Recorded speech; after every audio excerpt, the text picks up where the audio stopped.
Well, hello everybody. Welcome to Aquarius Rising Africa and happy Saturday. I hope you're all having a fantastic weekend. I'm delighted to have again with me Jerry Marzinsky. Jerry, you are really amazing. And I truly honor what you do and the energy and whatever, the courage it's taken for you to come forward with this information. So welcome back, Jerry. It's really good to have you. Good to be And then, of back. course, yeah, it's wonderful. Thank you. And then lovely to meet Janet Swain, who actually, she and Jerry are colleagues now when it comes to the Mace energy system. And Janet, I want to just do a little sweet little intro, short and sweet. Um, you've started something called the causism. I will always get that wrong. Institute, right? Yes. And you're a retired nurse specializing in mental health, which is obviously regarding trauma, emotional dysregulation, depression, and you've worked in and outpatient facilities, you've worked in the military, you've worked in prisons, as well as institutions. So, wow, quite an array of experience you have there as well. So I want to just say to you, welcome, and it's really, really great to have you. How are you doing? I'm doing great, and thank you for having me. I appreciate any exposure we can give to what Jerry and I do. So thank you for having us. It's such a pleasure. Janet and I kind of were in the same boat after we got out of graduate school or nursing school. It's like after all this stuff they taught us, we hit the front lines and saw that what they were doing just wasn't working. The medications weren't working. The psychotherapy wasn't working. They were treating symptoms and not the cause. And nobody was getting better. No. I make this distinction only because it's important to let people know why I make this distinction. I'm a nurse practitioner, and that in America, that means we prescribe medications. So we work with the doctor, but I will diagnose and prescribe. I don't say that for any kind of ego because my training was nonsense. I say that to let people know I have a history of prescribing meds that not only didn't work, but they were harmful. And so I have a background of really understanding the mechanisms behind these meds and what they were supposed to do and what they didn't do. I would actually like to just ask you there on that point, someone like myself, and ask you this because someone like myself, for some reason, I've put a pill in my mouth, and to try and swallow it, I want to throw up. It's just my whole body rejects meds mostly. So my whole life, I've pretty much never, if I had to take it, I had to crush it up because that's the only time it was weird, right? But I would get so mad, especially in recent years, hearing about how many people were suddenly being put onto Prozac. Prozac was the main one over here. And then kids on Ritalin. That was also the main one. And I was like up in arms thinking that these shrinks are killing people. They're literally numbing people up deliberately. So I want to know from you, as someone who has prescribed these medications in the past, were you at the time aware of the damage they were doing, or is it kind of sold to you like it's the new best invention? I drank the Kool-Aid. Right. Not only did I drink the Kool-Aid and I was proud of the knowledge I gained. I was good at absorbing this knowledge. I knew my meds. I knew the symptoms. I went to the top line conferences every year. Jerry, I even forget the name of the guy, the pharmaceutical guy. I probably shouldn't say his name. He wrote the medication book for mental health. We called it the Bible for our meds. I can't remember his name. Oh, the DSM? No, not the DSM. This is like our PDR for meds. Oh, He wrote it. I'd go to his conferences every year because that was the conference to go to. I drank the Kool-Aid. I'm a believer. I'm a spiritual girl, and I'm grateful for this. But it didn't take long to wake up when you're out in the front line. You start going, what is this? What's this nonsense? We're not curing anything. We're not helping anything. We're numbing and dumbing down. That's all we're Right. nobody's getting any better. And I'm sure you saw, like I did, is that the akinesia, the side effects of these medications, where the neurological damage is actually taking place with the uncontrolled shaking and the tongue darting and that kind of stuff. So that's actual neurological damage being done by these psychotropic drugs. And then what I saw at the hospitals where I worked at, rather than taking these patients off of those psychotropic drugs, they would add cogentin to mask the symptoms and then continue poisoning them with these medications. They were actually causing neurological damage, permanent neurological damage with these drugs. So I always wanted to write a book after I got out of the prison on how many people ended up in jail once they started on antidepressants. Because antidepressants have a tendency to make you manic. They have a tendency to agitate, to irritate, to make you angry. And people think, oh, I need more. They don't realize, no, this is a side effect. And there's plenty of stories of people who end up in jail on domestic violence, on manic behaviors that put them in jail.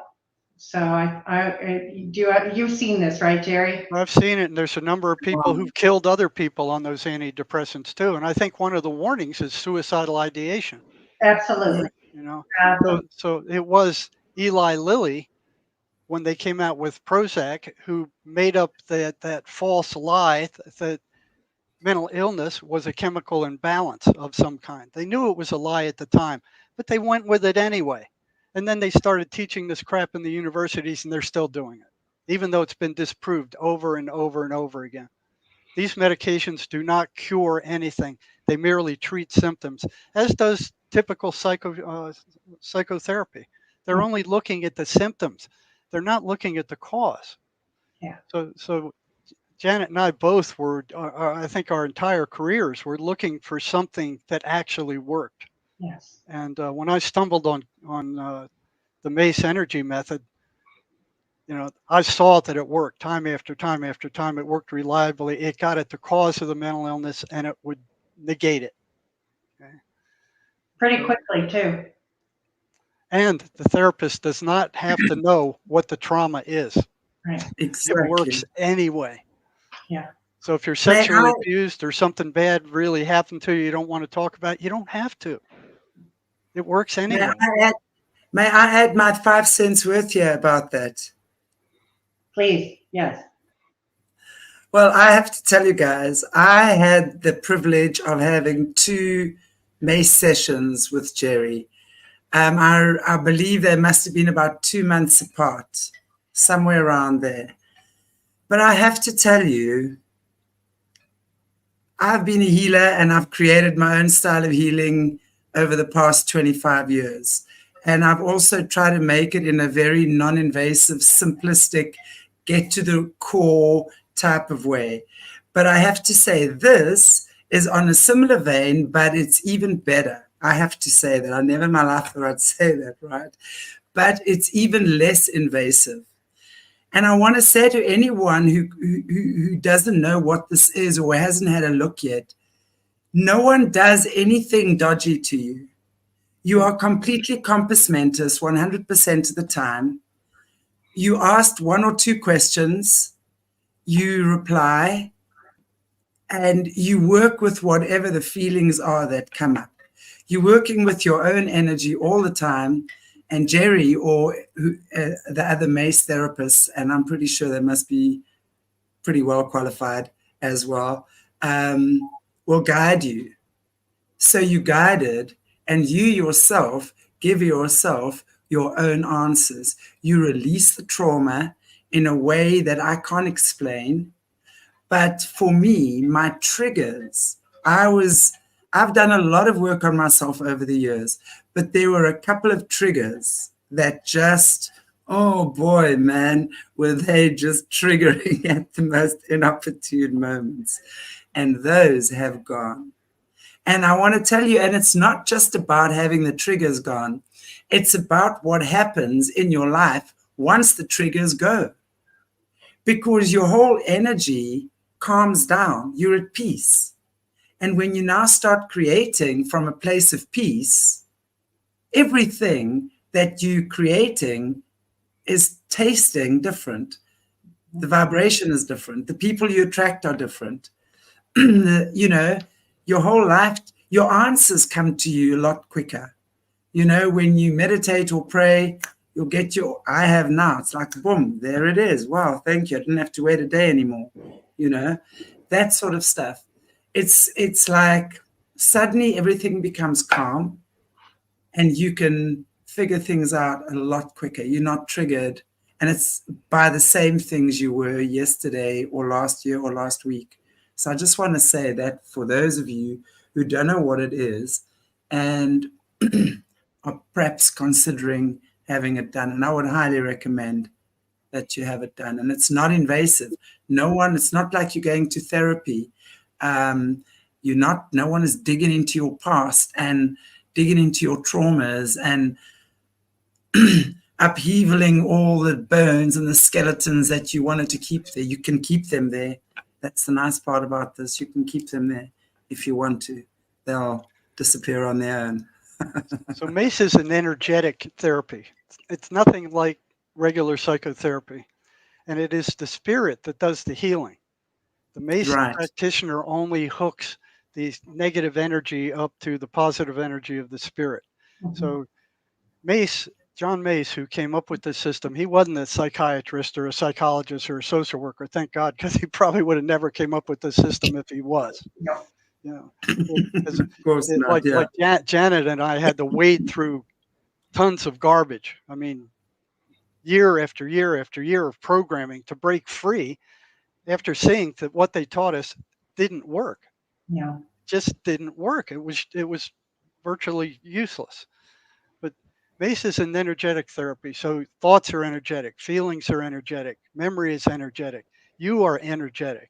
You know, your spirit is energetic. And that's one thing that Mace takes into account, the spirit. Now, Mace calls it the human energy unit, I believe it was.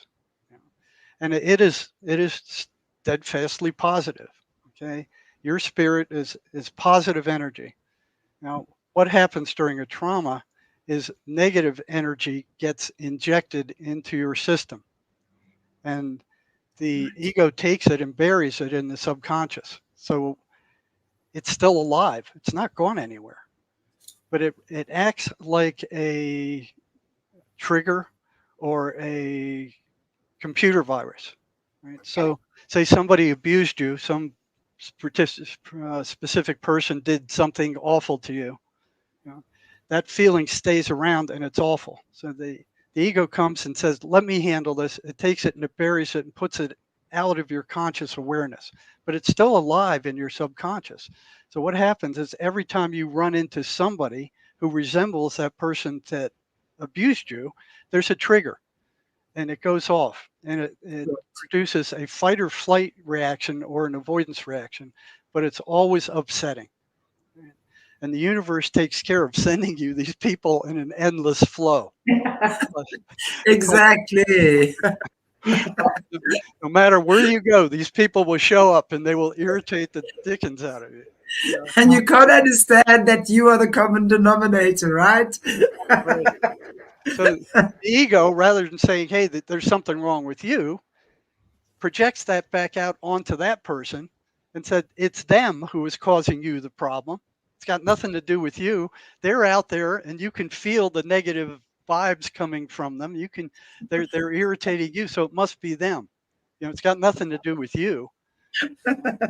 And the mind is so creative, right? We all see whatever we want to see about Yeah. the person in that situation. I also like to grab a hold of that victim mentality. I'm a victim. Oh, Right.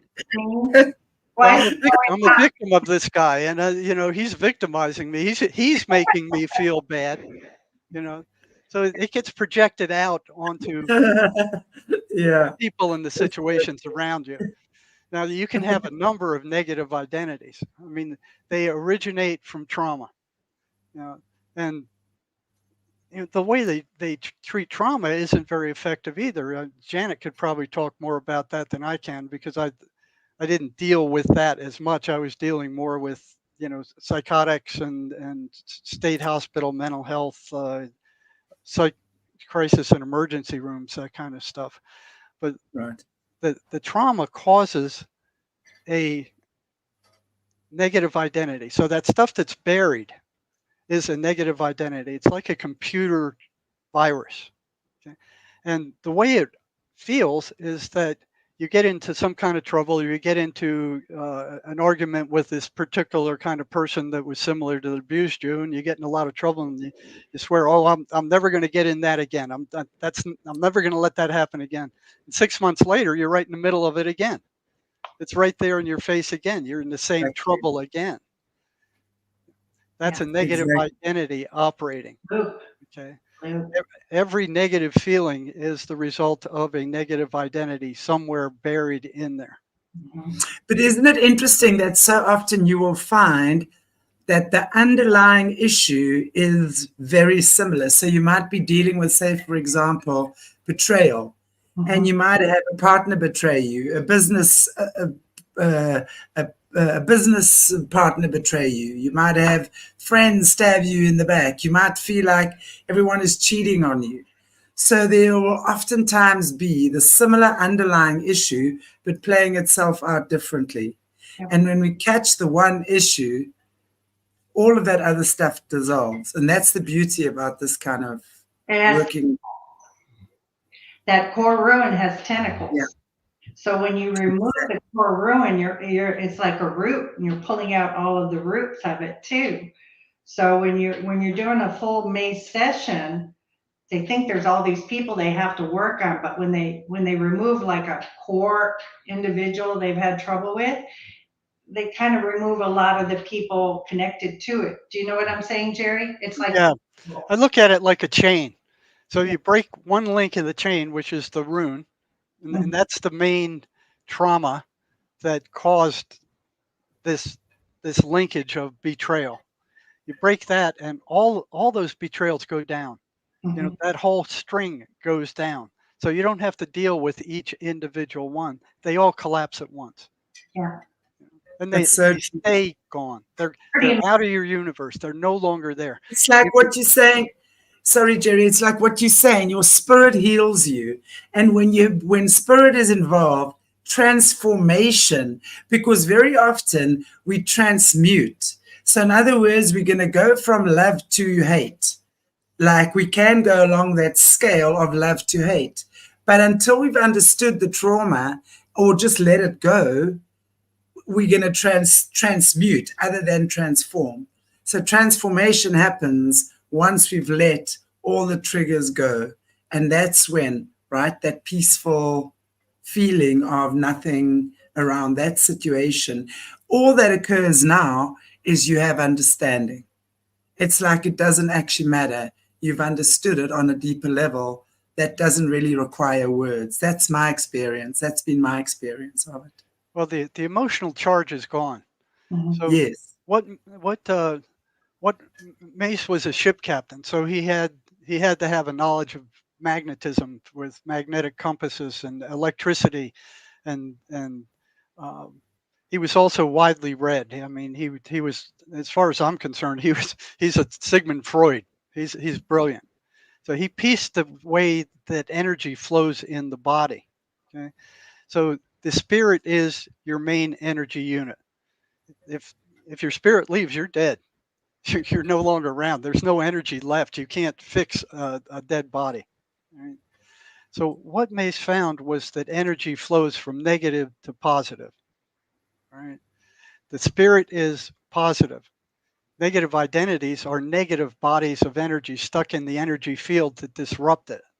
And what Mace does is makes the connection between the negative energy and the positive absorbs it. It will take it and actually absorb it and transmute it to more positive energy. And then that negative body of energy will be gone.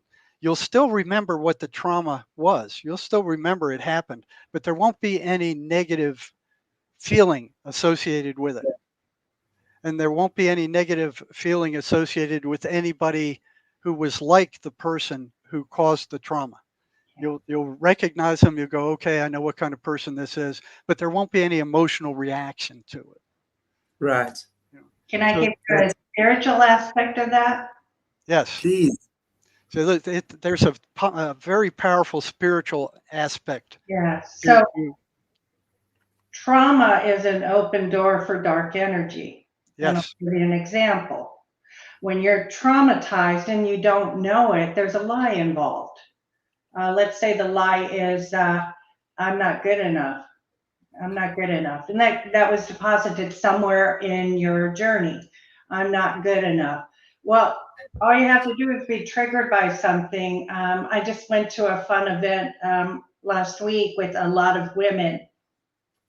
If I have that lie, I'm not good enough, and I'm trying to speak, but I'm not being heard, or other people are speaking over me, then I'm going to hear in my head, you don't matter, you're not good enough. And I'm going to hear a lot of floods of lies. Now, am I generating that? No. Is my higher power, my God, generating that? No. So where's it coming from? Who's feeding me all this negative thoughts? Where's that coming from? I removed the trauma. I don't receive those messages anymore. I don't have to. They're lies. Those are lies. They don't belong to me. Does that make sense? Yeah, there's Absolutely. a negative with every major trauma. There's a negative decision that you make about yourself, about who you are as a result of that trauma, or who you are as the cause of it. And you don't make good decisions when you're in the midst of a trauma. No. They're always bad decisions. So you may make, like Janet said, something bad may happen to you, and you just go, well, I'm just not good enough because of this thing that happened to you, and you're not even aware of it. Mm-mm. You know, it's stuck in your mind. It's there. It's operating all the time, but you're not aware of it, and it causes you major problems because you then become not good enough because you start acting like you're Exactly. not good enough.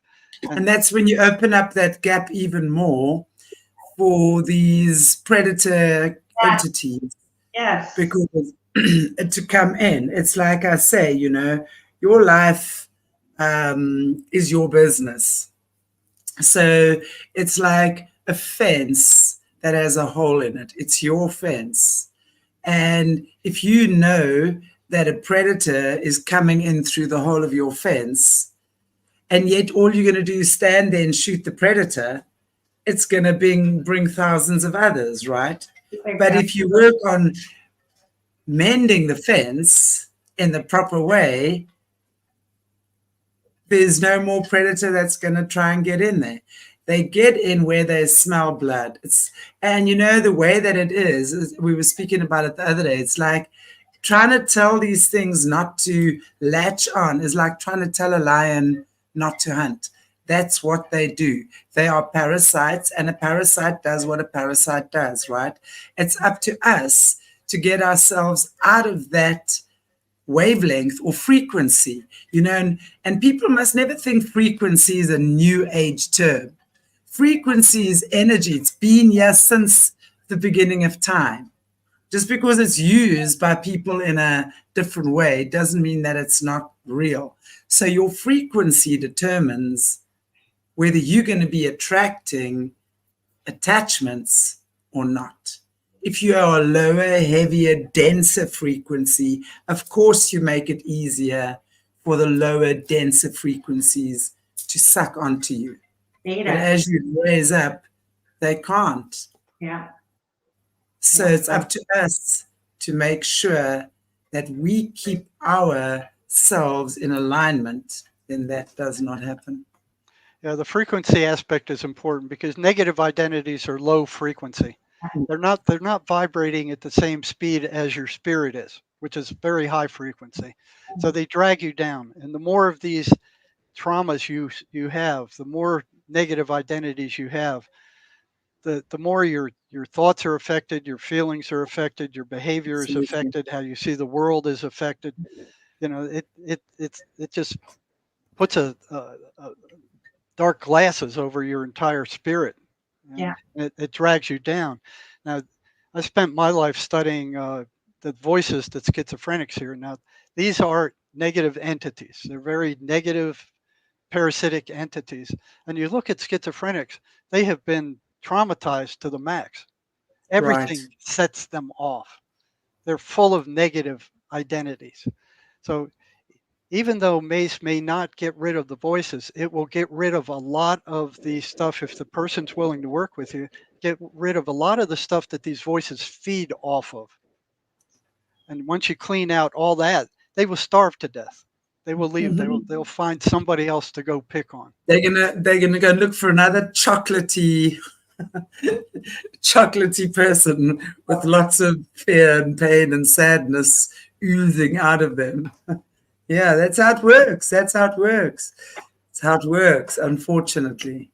One would think that if we feel sad, you know, the universe will send us something to make us feel happy. No, it doesn't work that way. We're going to attract more of the same into our lives because that's just the way that it is. Janet, I'm interested to find out from you. I know, in our previous shows, we've spoken to Jerry, who also got to a point of realizing in his career that these voices that the schizophrenics were hearing were in fact not hallucinations, but in fact entities that had attached due to reasons we've just spoken about. I'd be interested to know at what point did you realize that this was not okay anymore? So anybody who's listened to our podcast, it's going to be redundant because I've shared this story. My initial waking up was when I was working in a doctor's office in private practice. I started to notice one patient in particular knew a little bit too much about me. Not in a stalking way, but in a very personal way. And this person would be talking to me in a mocking fashion, which they do. The voices mock. They'll curse at us. They'll tell the patient, don't listen to her. She's a blah, blah, blah idiot, curse words. And so they won't listen and they'll mock you. But this individual knew a little too much about me personally. And back then I was not on social media. So even if I was, these were things you wouldn't know. These are things maybe even my husband wouldn't know. They're like intimate things that I, think or struggle with or I didn't, just things they shouldn't know. And when my face would be like shocked a little, like what? And you'd see them laughing. They're laughing. And I always say the hair in the back of your neck starts to go up when you start to realize, what is this? What is this? The big wake up call was when I was working in the county jail. I had somebody try and hang themselves. It was a serious attempt. They were found blue. They were a code. When they cleared them in the infirmary, that my job was to go in and see what's going on. And I think originally I said they were speaking in a ancient language. I hate to say this, I don't know Latin. It could have been Latin. This inmate was speaking some sort of intelligent language I didn't understand. He knew very detailed things about me. The guard who was in the cell with me, big guy, big black man, I felt safe with him there. this entity was telling, I'm sorry, I shouldn't say that. This inmate that was talking to me, I'm sure was an entity, was telling me he wanted to be dead. He wanted out of the body, and he was firm on that. He had no use for the body anymore. He wanted out. It wanted out. At the time, I was thinking, I don't know what this is. I'm a spiritual girl. I'm thinking this looks demonic. This looks very demonic, but oh my gosh, did I say that out loud? That's crazy. What am I thinking? When I left the cell, my mission was to tell the team he will kill himself. He wants out of the body. But I looked at the guard who went out with me, and I find out he's a pastor also. And I said, I don't know what that was. That was very uncomfortable. That was very violating. I said, it feels demonic. And he goes, that was a demon. That was my wake-up call. A lot of times people who are possessed, these entities, if they're like, this is my belief. I don't know if it's true or not. This man got a life sentence for chronic, consistent child molesting, child rape. Like Jerry knows this, we don't know what they're in for. We don't want to know. We want to have an unbiased opinion to help them. So I didn't know at the time why he was in, found out later. He had a life sentence. That entity wanted out of the body. He was going to kill the person. So I don't completely know spiritual realm. So I don't know the logic behind, did it want a different body? What did it want? I don't know. Maybe Jerry can answer that. But I know what I saw wasn't human. That was the beginning. Now it's pretty obvious. It's like a hive mind. They all act the same. They all act the same. They all hear the same type of voices. They all will have a suicidal spirit. They all will be very derogatory, mocking, and very ugly to the being they're either oppressing. I think possession is very rare, but oppression, I think it's more common than people want to see. I think oppression is pretty common.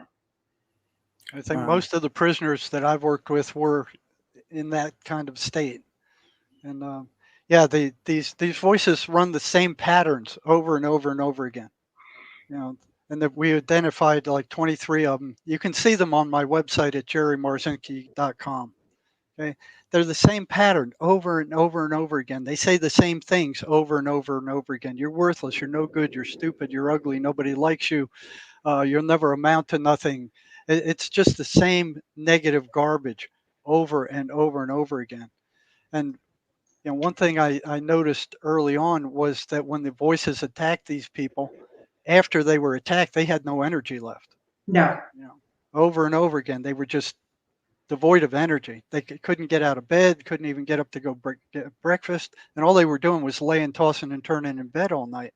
One guy told me that he felt like he was digging ditches in the hot sun all day. That's how drained he was. And then time after time after time, I would ask these hundreds of them, how'd you feel before the voices came? How'd you feel after they came? All of them would say, I felt worse. I had no energy after they were left, after they left. And this was consistent. There was a one-to-one correlation between the voices attacking these people and their energy being gone. Yeah. So I'd ask them, you know, being drained. Yeah, it's like these entities, and they didn't even realize it until I brought it up. And once I brought it up, they go, "Oh yeah. After the voices leave, I feel totally drained." And then you'd ask them, "Well, where'd your energy go? You didn't use it. You're laying in bed all night. Where'd it go?" The consistent answer was, "I don't know." Over and over, "I don't know. I don't know." You know, and I'd tell them, I said, "Well, you know, you've heard the voices thousands and thousands of times over the years, and every time that the voices hit you, your energy level disappeared. It was gone. Your energy was gone. Where did it go?" "Well, I don't know." You know, some of them would go, "Well, they took it." You know, but for the ones that didn't know, you'd say, "Okay, if you stuck your hand in a fire 1,000 times and each time you got burned, What was burning you? They had no trouble saying the fire. But then if you say, okay, if you heard the voices 1,000 times and each time they came, you had no energy left, where'd your energy go? I don't know. They were being blocked from that awareness. And when I started working in the emergency room and thinking like, what is a couple of the most important things I could tell these people before, because they didn't want us working with them. They wanted them out of the emergency room. And that was our job. What are they going to do? Are they going to commit suicide, send them to the mental health center, hospitalize them, let them go, do something with them, but get them out of the emergency room? That's all they cared about. Yeah. They didn't care about anybody working with them. So the two most important things that I saw that they needed to know, the schizophrenics, was that one, the voices weren't them. They were coming in from outside. And number two, that they were draining them. Yes. And those are the two things that the voices did not want them to know. They would get very upset when I went to tell them that the voices are parasites and they're draining you. If they were going to go off, they'd go off with that bit of information. So I had to determine very carefully who I could trust, which patients I could trust with that information, how much they already knew. Yeah. There was one Because lady. they defend, I mean, these entities will defend that position, right? They'll attack you for daring to insinuate that they have a demon. How dare you?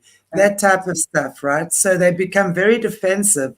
And that is a typical case of, of defense, really, is to attack in order to defend your position. Where, it's crazy that, because it's like, so I so see, it's like, how dare you say that I have stuff inside of me, Well, that's what I was worried about with the parents. So, I was always afraid that they would go run and tell a psychiatrist what I told them.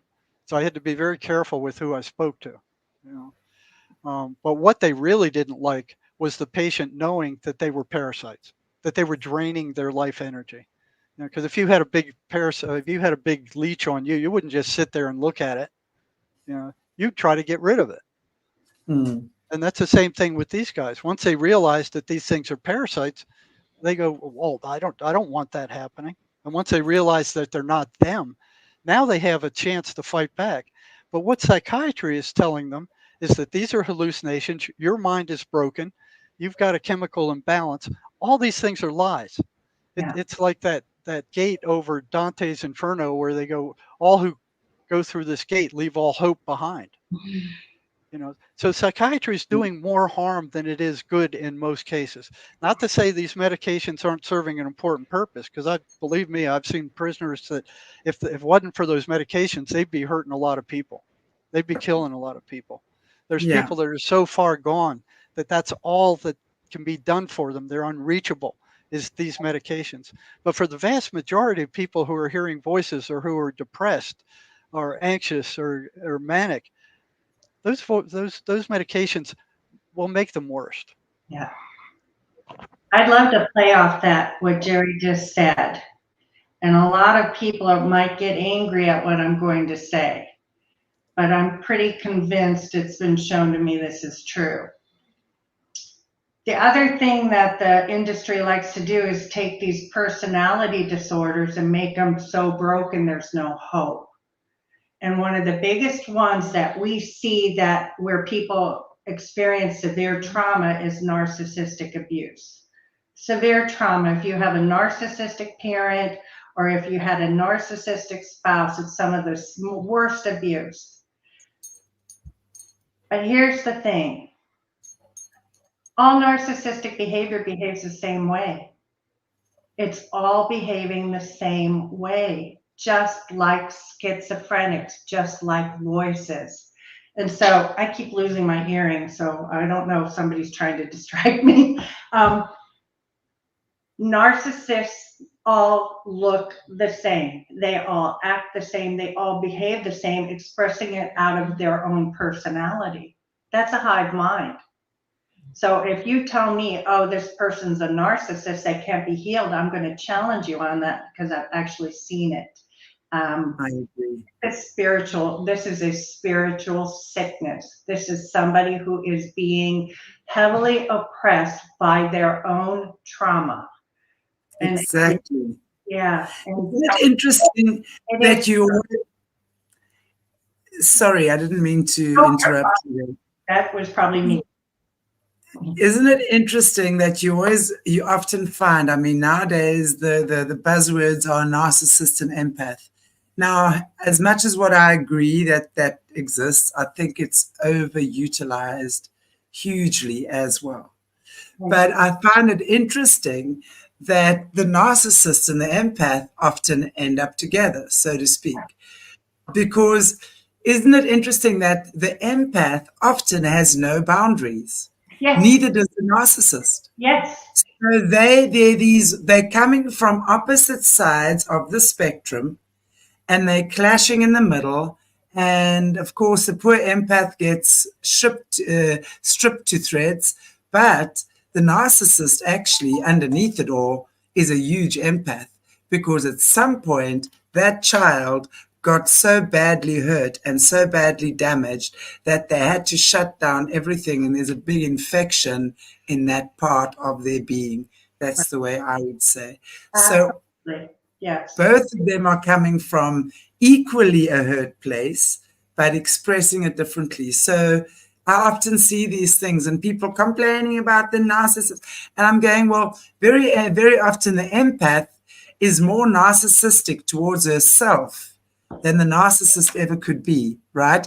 If you think of your own mental dialogue, how often are we so narcissistic with ourselves, telling ourselves how fat we are, how ugly we are, how unintelligent we are, how whatever, could be anything for a lot of different people. Those are all negative identities. It's all trauma. Exactly. It's all trauma. And it's amazing. Narcissistic people, and I'm going to go spiritual on you. I believe it's Jezebel's spirit. It looks the same. It's very powerful, and it's very prevalent right now in our society. It's curable. It's just getting that person to realize they're traumatized. So schizophrenia is curable also. Something that the psychiatry doesn't want you to even think about. They're telling these people, this is a life sentence. All you can do is take our toxic medicines. Yeah. That's despicable as far as they say there's no hope. If you have a narcissist in your life, cut them out, flee from them. There's no hope for them. I don't know about anybody else, but my God doesn't make anybody unreasonable. There's a reason you engage with a narcissist. So then I would say, what did you learn through the experience? Yes. Yeah. Because very often you learn how to be compassionate. Yes. And if you're properly healed, you'll learn compassion. Doesn't mean that individual is right in what they're doing, but you're then able to understand why they behave the way they do, which means you no longer judge them, which means you can now love them from a distance. They don't interfere in your space anymore. It's very interesting how these things work out. Brave for them once you understand. Especially, I mean, it's quite easy to recognize overt narcissism. I've dealt more with covert, and once you recognize it, it's not offensive. It's not how dare you. It's kind of like sympathy. Exactly. Exactly. So medications are not going to touch any of that. Right. They're not going to do anything for that. Matter of fact, you on the planet right now, there's more psychiatrists, more psychologists, more social workers and more psychiatric medication than there has ever been in the history of mankind. Our prisons are full. Our mental hospitals are full to overflowing. We've got people committing crimes and harming other people with mass shootings. We've got wars. We're in worse shape than we've ever been. None of that chemical crap is doing anything. We're not physical. We're spiritual beings in a physical body. You have to be able to get at the spirit. It's the spirit that manifests these things. Yes, exactly.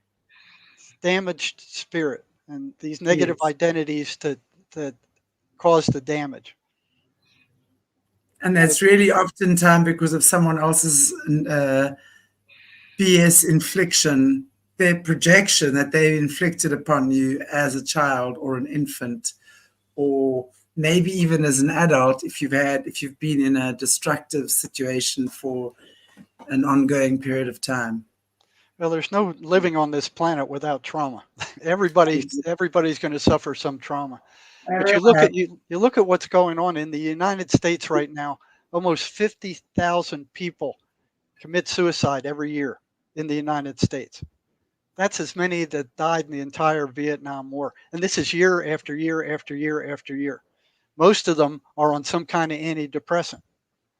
Yeah. You know, what other species of animal on this planet kills themselves at such a rate? It just doesn't happen. That's actually very disturbing. I'm just sitting here thinking I should actually check the suicide rates in South Africa at the moment, but I'm just thinking, I remember when COVID started and the lockup began, within 3 months, the domestic violence rate in South Africa increased by 87%. I mean, if that's not mental illness exposing itself, because, I mean, you know, obviously that was the first time that people had to just, I guess, no one was used to being locked down. So, of course, everyone's demons were coming out to play. I mean, it was shocking, actually. Well, that whole COVID thing was demonic. Yeah. And I'm shocked that Fauci is still walking around free after all this. It just infuriates me. Yeah. The other thing I saw during lockdown, and I did actually see patients kill themselves during that time. I'm sure, Jerry, you did too.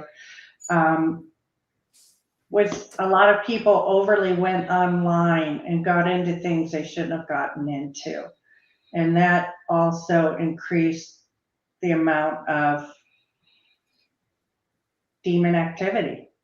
I have several in mind that I've been working with who, you know, out of boredom, went down avenues they shouldn't have gone down, opened doors they shouldn't have opened. I agree. Yeah. I agree. And I think a lot of people, that was such a time where depression, mental health, because a lot of people were on their own. And also remember, no one could go to anyone's funeral. There were so many people dying. No one could go to funerals. There was that trauma. It was such a crazy time. Wow. Ridiculous. I mean, I probably need to see Jerry or another practitioner just to move that anger away, because the amount of additional trauma it created in families. I have personal friends who couldn't go and be with their mom as she was in hospice care, or, I mean, it was ridiculous and not needed, absolutely not needed. And we know that now. We know that it was all nonsense. It was definitely their way of dividing and conquering. And it was a demonic ploy. And putting fear in everyone. The amount of fear we had to work with was unbelievable. You know, are you going to wear your mask, Janet? I don't want to see you if you don't wear your mask. I walked out of doctor's offices when they said I had to wear a mask. I said, I'm done. I'm out of here. Dentist, I told the dentist, you make me wear a mask, I'm going to go find another dentist. Like I'm sitting there, I was wearing a mask, are you ridiculous? Yeah. So they're digging in your mouth the whole time. You're breathing the whole time. And you got to wear a mask while you're sitting there waiting for them to see you. How insane can it be? So, Jerry, I worked at a hospital during that time, and the hospital was losing so much money that they wanted us to keep the same mask on for several days. This is so gross. I'm not doing it. But the poor kids, you know, for me, it was those poor children. And did you remember the rashes? People started coming up with these, and especially the kids, and these tiny little things in nursery school that couldn't wear a mask, and then parents were kicked off the plane. And oh my God, it was a nightmare. Thank God we're not there anymore. Wow. Oh, that brings up For me, anger in me. Well, they're still Yeah. trying. Now they're trying to bird flu and whatever else other crap they can come up with. they've been They're doing Yeah, still exactly. trying. Now it's bird flu and yeah, The exactly. eye-opener for me was I'd fly a lot during COVID because I traveled for nursing.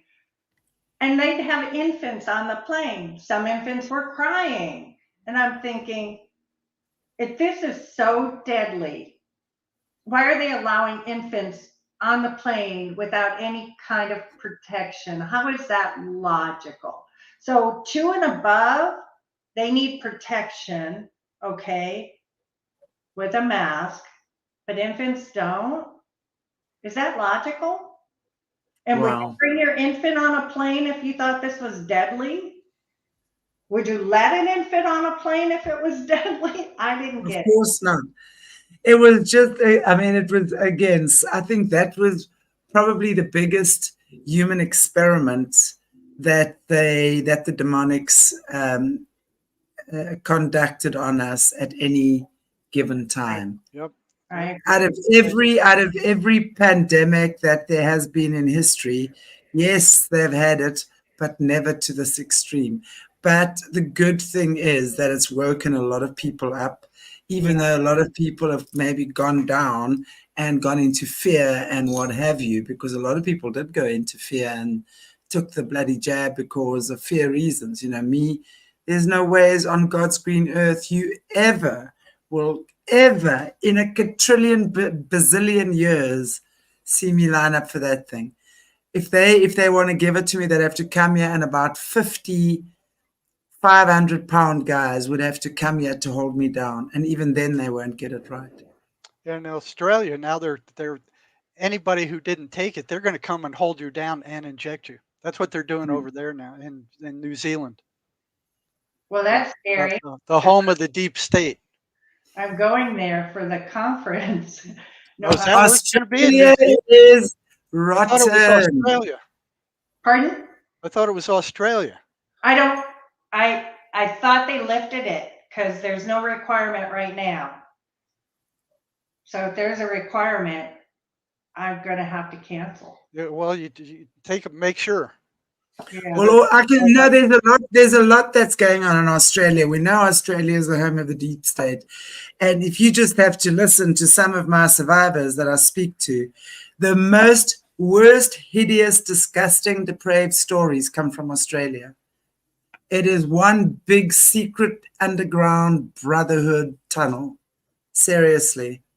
Because if you think about the early days, they sent the prisoners over there. So these guys have been experimented on. I was speaking to guys that were in these boys' homes. It's a complete MK Ultra setup. There's a notorious Australian serial killer, Ivan Milat was his name. He's dead now. That guy, Ivan Milat, was in the boys' home at the same time that my guest was on. And they MK Ultra'd him to do those serial murders. Now, Australia is disgusting. You Yeah, just it's look over the top, it's like this police state from hell. Yeah, Yeah. they're I've gone. got so many South Africans live there. All the South Africans run away to Australia because it's similar to, like, the countryside is similar to South Africa. But one of my best friends lives there now. She said to me, I said, yeah, the grass is not green on the other side. I did because I'm going there in October and I wanted to learn all I could. And I stumbled onto the Aborigines and what we've done, or what the country has done to the native people there is horrific. It's all over, Janet. If you look at South Africa, you look at our Bushman, Khoisan, the first tribes that you're not even hearing about anymore in Namibia. They've pushed them to the corner of the driest, most arid parts. These tribes are not even allowed to hunt for themselves anymore. They're put into reserves. And of course, any African tribe, their pride and joy is their hunting, right? They're not allowed to hunt. The game rangers shoot them their back. They take it to them once a month or whenever and give them their food. All the pride has been taken away. Same thing with the Native American people in America. Yeah. They have no rights. I'm disgusted. They're being That- destroyed by alcohol and drugs. Yeah. It's really bad. Yes, I used to work on an Indian reservation. It's terrible. It's terrible. Yeah. It's awful. And this is, we all have to answer. Man, look at South Africa in our apartheid era. It's been gone for what now, 30 years. And in the time, yeah, but in the time, I want to tell you, the past 30 years, we've certainly had to pay the price for our forefathers. Not that it's a bad thing. I think that's been part, and it's still part of the rectification process.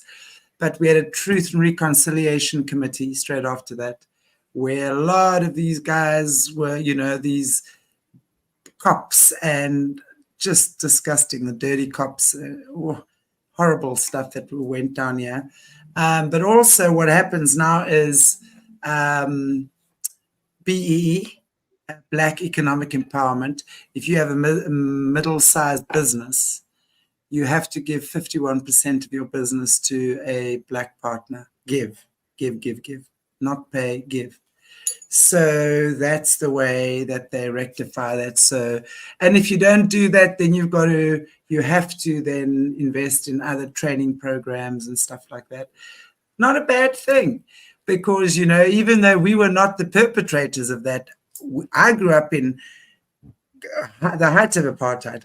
I was horrified because my heart was never in it. I could never understand why it was the way it was. And I fought against it my whole life. But, so it's not a bad thing. But at some point, people have to understand, that there's a price energetically that we pay. And whether it's on a macrocosm or a microcosmic level, and that's what we're doing here now, and the more notice we take of collectively the atrocities we've created in this world, because collectively we have. I don't know if you guys know the Pono, that I'm sorry, please forgive me, thank you, I love you. It's that Hawaiian deal. Yeah, I tell you, I Ho'oponopono my way through life. I would be teaching yoga in one of the maximum prisons right now if I didn't. I'd be up for murder, I'm sure. But I think when we're walking in love, in our true self, and we're awake. I mean, now keep in mind, I have a huge military family, and even waking up to the atrocities of what we thought were good, what we were brainwashed to believe was patriotic and good, nothing to do with what God is calling us to do and be, exactly. The lies. And that's really hard when you have a family of military and they participated in, we call that moral injury. You start waking up to, what is it I participated in? I was told that this was good and patriotic, and now I'm waking up to going, I participated in genocide. Some of them genocide. You should listen to the interviews I've done with Caleb Jade. He was trained for the shadow military, and he was trained in magic. He's like a master of all 9 levels of magic. He spent 35 years in the arcane. He's half Native American, half German, so bloodlines, and of course all of the spiritual gifts. And then alongside the military career in the arcane, being trained in the arcane to go into the most insane places. They go through these different dimensions, hunting giants, fetching artifacts that come from the old world, Tartaria. They're traveling through different it's insane. And all in the name of basically what the whole Antichrist thing that they were finding those artifacts for them. These guys come out there and it's like suddenly waking up. And I mean, I don't know how that guy is still alive is a miracle, but lots of PTSD. And telling his story, I want to tell you, for the first time, it took him a very long time.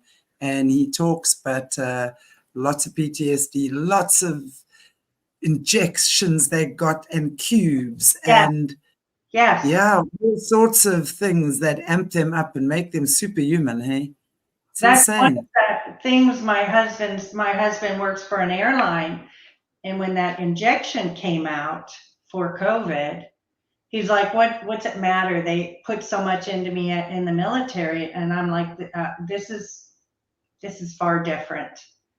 You know, not that what they put in him was good, but have you ever seen the government care about our health? Have they ever cared about our health? Oh, we're worried about you. We want you to take this injection. Sure. That should be like your spidey sense should be going, what? Yeah, especially when they agreed to pay for it for free. Come and get it for free. Yeah, just go come and get it. Yes. Otherwise, you're unpatriotic and you're risking everybody else's life. I mean, we were like, yes, you're not getting it. Well, then I'll lose my job. Yeah, but you'll live. Yeah, exactly. Now I'll live.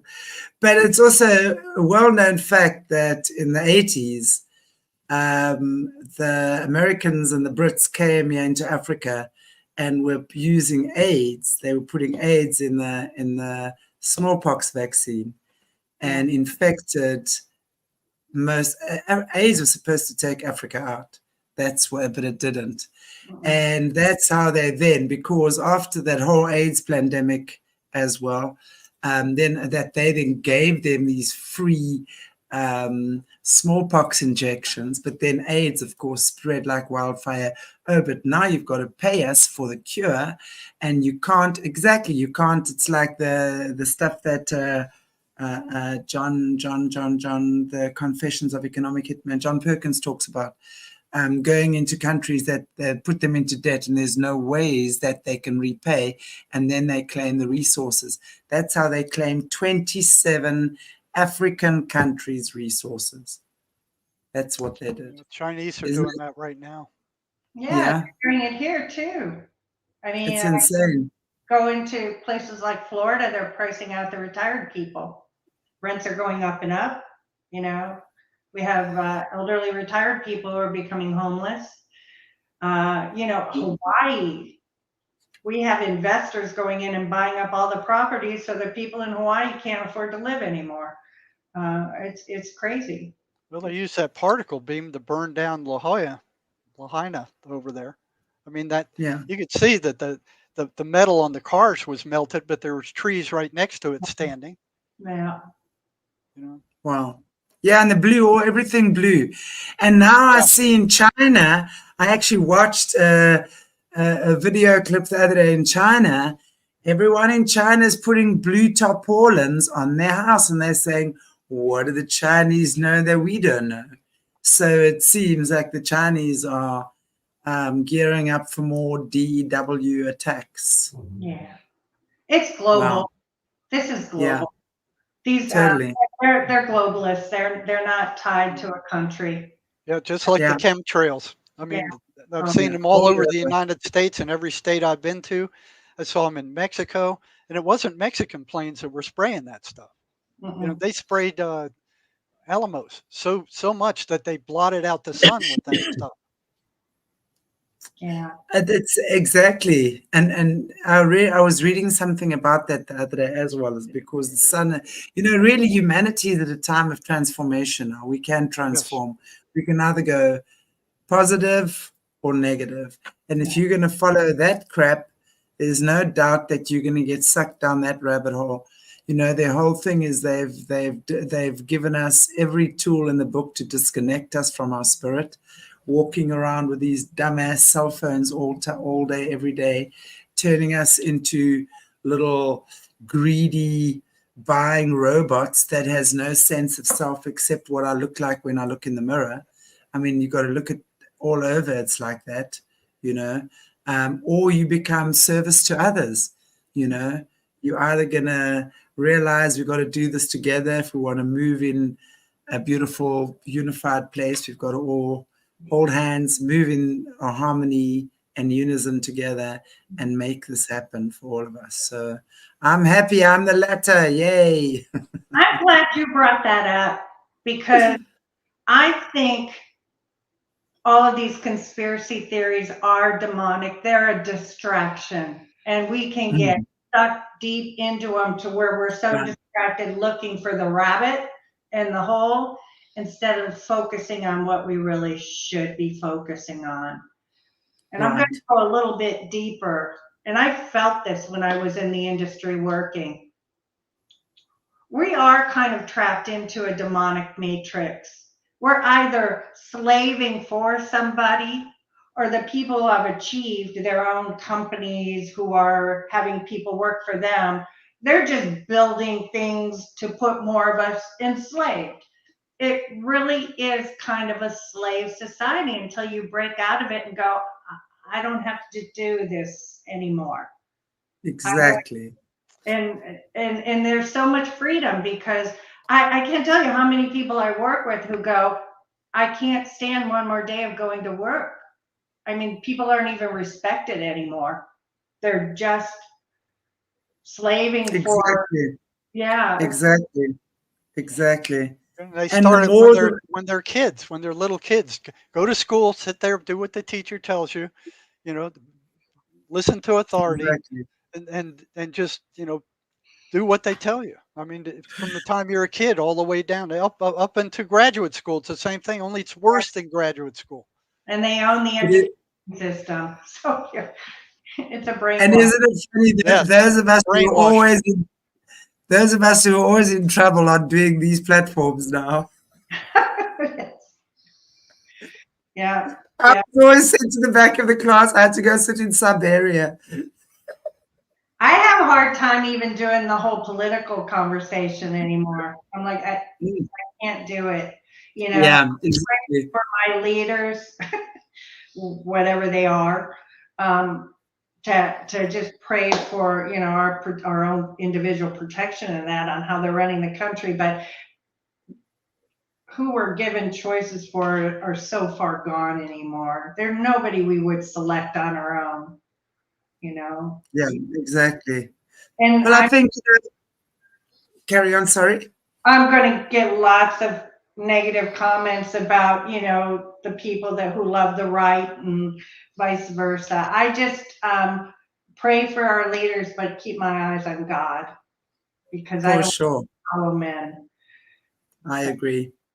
I agree. You know, when the minute we make someone our hero, we're in deep shit.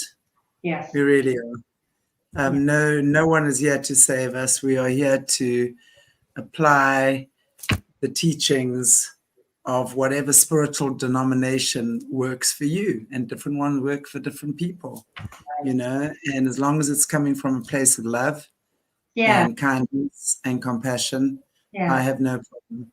And I think that's really what we should be all working towards, and working with each other, and just stop the judgment, you know. The minute we put down our judgy voices, we can then gather, and that's why I say this is what we need to do. This is how we break free of this matrix, this demonic matrix, is to free your mind. We have to free our minds. It's the mindset that we have that enslaves us, that we believe we have to work for the bank or work for the school or work for an organization because they're paying my pension or whatever. It's so much of that. When we realize the power we have within us, if only we realized it.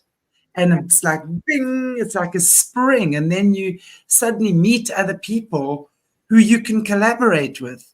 Right. And everyone has something that adds into this beautiful, wonderful, you know, game we call life. And unfortunately, far too many people are turning their power over to psychiatry and medicine. You know, you look at what psychiatrists are doing. They're just dumbing down the population and at a massive level. There's nothing that they give you that doesn't dumb you down. You know, right. Maybe Ritalin, the other thing. But it's just, you look at this, try to get an appointment with a psychiatrist, they're 6 months out. People are just pouring in there to be drugged by these drugs that are just dumbing them out and making them numb and not caring about anything. I mean, that's what the deep state wants. Exactly. Yeah. Exactly. One of the cool go ahead. No, you go ahead, please. One of the cool things Mace also taught me Whereas the positive identities aren't important either. They're necessary to survive here, but they're not who we are either. You know, Exactly. I'm not the wife, the mother, the grandmother. I'm not the practitioner. When I stand before God, I'm not giving him my resume. I am a being. I'm an energetic being. And that's the most humble you can be, is when you approach God just as that being of light connected with God. That's who truly we are. So even meditating on removing the positive identities and just realizing we are energetic, Just being full and of being at ease. love and peace. Yeah. And that's what who we Absolutely. are. I love that. Thank you so much. I think that's a nice little paragraph there from you that we can wrap up with from your side, Janet. Jerry, is there anything from your side you'd just like to say before we? I think, you know, if you're thinking about going to a psychiatrist and getting drugged, please try causism first. You can go to www.causism.institute.com.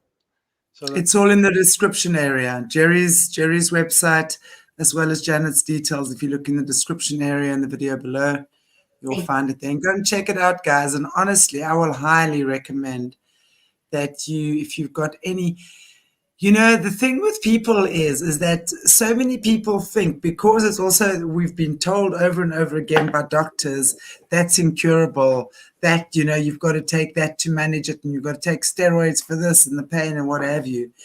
And people don't realize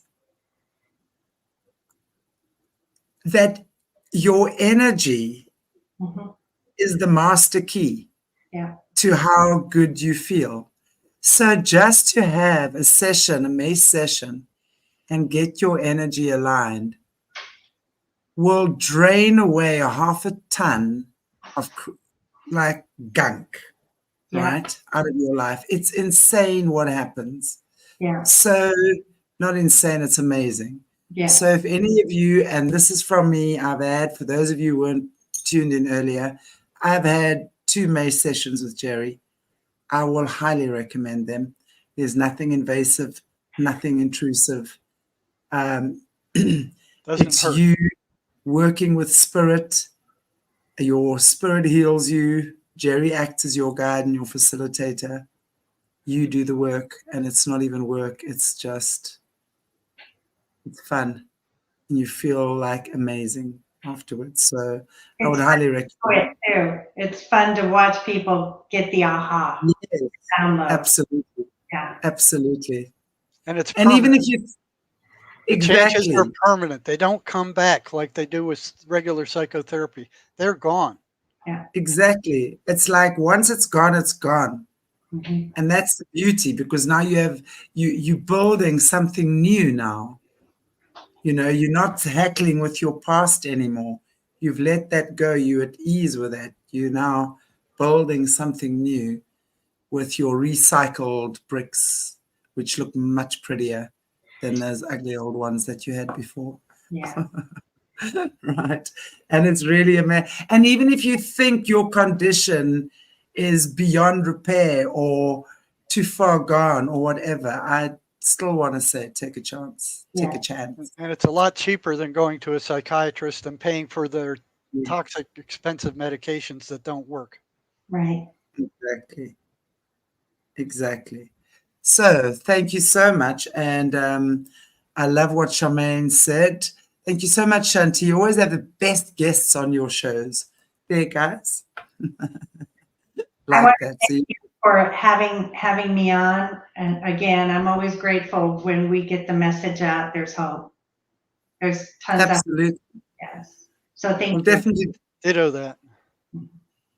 We will definitely do it again. So I want to say thank you so much, everybody. I love having these conversations, because it just makes us realize that healing is available to everyone. And you don't have to, it doesn't have to be some big concocted, convoluted thing. Just try it. That's all I want to say. If you're battling with PTSD, with trauma, with pain, physical health, because remember the physical manifestation is always going to come later than the energetic block up. It's going to take a while of repetition, of ignoring before it manifests physically.